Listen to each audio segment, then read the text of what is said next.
Friends, welcome to our new session. So இந்த வீடியோல Power BI நாம எப்படி இன்ஸ்டால் பண்ண போறோம் அப்படிங்கறத பார்க்கலாம். நீங்க அதுக்கு என்ன பண்ணணும்னு பாத்தீங்கன்னா உங்களுடைய browser ஓபன் பண்ணிக்கங்க. So browserல இங்க வந்துட்டு நம்ம Power BI டவுன்லோட் பண்ண போறோம் இல்லீங்களா? So ரெண்டு மெத்தட்ல நாம வந்து Power BI இன்ஸ்டால் பண்ணிக்க முடியும்.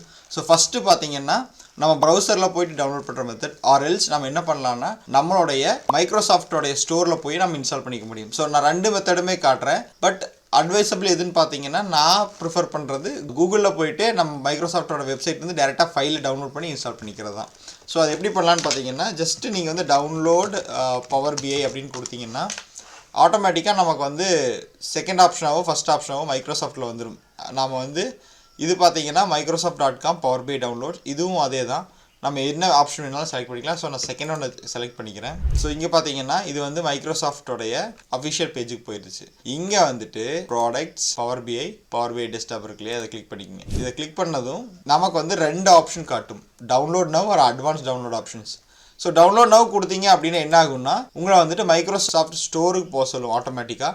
ஸோ நீங்கள் இந்த வழியாகவும் மைக்ரோசாஃப்ட் ஸ்டோருக்கு போய் டவுன்லோட் பண்ணிக்கலாம். இல்லை அப்படின்னு நீங்கள் நினச்சிங்கன்னா அட்வான்ஸ் ஆப்ஷன் கிளிக் பண்ணிங்கன்னா வெப்சைட்லேயே டவுன்லோட் பண்ணுறதுக்கான ஆப்ஷன்ஸ் காட்டும். ஸோ ஆட்டோமேட்டிக்காக நெக்ஸ்ட் டேப்பில் வந்துட்டு வெப்சைட்டில் டவுன்லோட் பண்ணுறதுக்கான ஆப்ஷன் காட்டுது. ஸோ இங்கே பார்த்தீங்கன்னா வெர்ஷன் டீட்டெயில்ஸ் எல்லாமே கிளியராக கொடுத்துருப்பாங்க. ஸோ நம்ம இதை டீட்டெயிலாக பார்க்கலாம். அதுக்கு முன்னாடி நான் டவுன்லோட் கொடுத்துட்றேன். ஜஸ்ட் இது கிளிக் பண்ணிங்க அப்படின்னா இந்த இடத்துல நமக்கு வந்து டவுன்லோட் ஸ்டார்ட் ஆயிடுச்சு. ஸோ டோட்டலாக வந்து நமக்கு 831 MB, ஃபைலோட சைஸ் மட்டுமே 831 MB. ஸோ இது டவுன்லோட் ஆகட்டும். ஆல்ரெடி நான் ஃபைல் டவுன்லோட் பண்ணி வச்சுட்டு அதனால் இதை நான் பாஸ் பண்ணிக்கிறேன். இல்லை நீங்கள் பண்ணிவிட்டு கீழே வந்து பார்த்தீங்கன்னா நமக்கு வந்து வெர்ஷன் டீட்டெயில்ஸ் கொடுத்துருப்பாங்க. ஸோ லேட்டஸ்ட்டான வெர்ஷன் தான் நீங்கள் டவுன்லோட் பண்ணுறீங்களா அப்படிங்கிறத செக் பண்ணிக்கோங்க. ஸோ வெர்ஷன் வந்து இப்போ லேட்டஸ்ட்டாக இருக்கிறது வந்து 2.1.49.1429.0. ஸோ இதுதான் வந்து லேட்டஸ்ட் வெர்ஷன். ஸோ எந்த டேட்டில் பப்ளிஷ் பண்ணிங்கன்னா 12/12/2025 இதை பப்ளிஷ் பண்ணியிருக்காங்க. அண்ட் இதனோட சைஸ் வந்து 831.3 MB ஃபைல்ஸ். இவ்வளோதான் இந்த டீட்டெயில்ஸ். இதுக்கப்புறம் நமக்கு சிஸ்டமோட ரெக்குயர்மெண்ட் என்ன வேணும் அப்படின்னு நீங்கள் தெரிஞ்சுக்கணும்னு நினச்சிங்கன்னா கீழே சிஸ்டம் ரெக்குயர்மெண்ட்டை கிளிக் பண்ணுங்கள். இங்கே கொடுத்துருப்பாங்க Windows 10, 11, Windows Server 2016, Windows Server 2019 இந்த இதில் மட்டும்தான் நமக்கு சப்போர்ட் ஆகும்.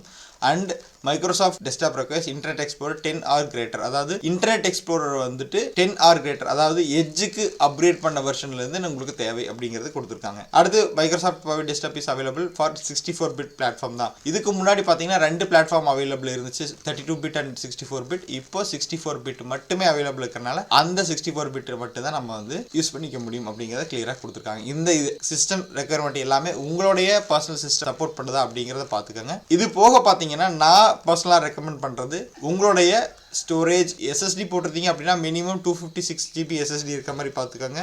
அல்லது hard drive disk drive use பண்ணிங்கன்னா minimum 1 TB of hard disk use பண்ணுங்க. ஏன்னா இந்த ஃபைல் நம்ம இன்ஸ்டால் பண்ணதுக்கப்புறம் நம்ம ஃபைல்ஸ் லோட் பண்ண நம்ம பவர் பிஐ இன்ஸ்டாலேஷன் ரெக்குயர்மெண்ட்டே பார்த்தீங்கன்னா கிட்டத்தட்ட 3 to 4 GB வரைக்கும் போகும். ஸோ பெட்டர் நான் சஜஸ்ட் பண்ணுறது ஒரு 1 TB ஹார்ட் டிஸ்க் இருக்கிற சிஸ்டம் ஆர்எல்ஸ் 256 to 512 GB எஸ்எஸ்டி இருக்கிற மாதிரி சிஸ்டமை பர்ச்சேஸ் பண்ணிக்கோங்க. அடுத்து இன்ஸ்டால் இன்ஸ்ட்ரக்ஷன்ஸ். ஸோ இது ஆஸ் யூஷுவல் தான். ஜஸ்ட் நீங்கள் வந்து டவுன்லோட் பண்ணதுக்கப்புறம் அந்த EXE ஃபைலை ரன் பண்ணால் ஆட்டோமேட்டிக்காக இன்ஸ்டால் ஆக ஆரம்பிச்சிடும். ஸோ இப்போ நம்ம என்ன பண்ண போகிறோம்னு பார்த்தீங்கன்னா நம்ம ஆல்ரெடி டவுன்லோட் பண்ணி வச்சுக்கிற ஃபைலை இன்ஸ்டால் பண்ண போகிறோம். டபுள் கிளிக் பண்ணுங்கள். மற்ற அப்ளிகேஷன் நம்ம எப்படி இன்ஸ்டால் பண்ணுறோமோ சேம் ப்ராசஸ் தான். ஸோ இங்கே என்ன வருதுன்னா நம்மளுடைய விசார்ட் பாப்பப் ஆகுது, செட்டப் விசார்ட். ஸோ இங்கிலீஷ் லாங்குவேஜில் நம்ம இன்ஸ்டால் பண்ணுறோமா அப்படின்னு கேட்குது. எஸ், நம்ம இங்கிலீஷில் தான் பண்ண போகிறோம். இல்லை நீங்கள் வேறு ஏதாவது லாங்குவேஜ் கொடுக்குறீங்க அப்படின்னாலும் கொடுத்துக்கலாம். பட் பை டிஃபால்ட்டாக இங்கிலீஷில் செலக்ட் ஆகிருக்கு.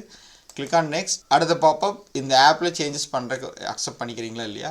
S by of course yes. So இது கொடுத்ததுக்கப்புறம் பார்த்தீங்கன்னா உங்களுடைய சிஸ்டமோடைய கெப்பாசிட்டி, அதாவது நம்ம ஆல்ரெடி பேசின மாதிரி உங்கள் சிஸ்டம் வந்து மோர் தேன் அந்த 1 TB அந்த 512 GB கெப்பாசிட்டி இருக்குது அப்படின்னா நீங்கள் வந்து ஈஸியாக இன்ஸ்டால் பண்ணிக்க முடியும். ஆர்எல்ஸ் ரொம்ப டைம் எடுக்கும். அண்ட் அடுத்த ஸ்டெப் இது வந்துட்டு நார்மலாக நெக்ஸ்ட் கொடுத்துக்குங்க. இங்கே லைசன்ஸ் படிக்கணும்னு ஆசைப்பட்டீங்கன்னா ஃபுல்லாக படிச்சுட்டு அக்செப்ட் பண்ணுங்கள். பட் பை டிஃபால்ட்டாகவே accept and click on next. இந்த இடத்துல நமக்கு வந்து கேட்கும் நம்ம வந்து எந்த லொக்கேஷனில் நம்ம இந்த பவர் பிஐ டெஸ்க்டாப் வந்து இன்ஸ்டால் பண்ண போகிறோம் அப்படிங்கிறது.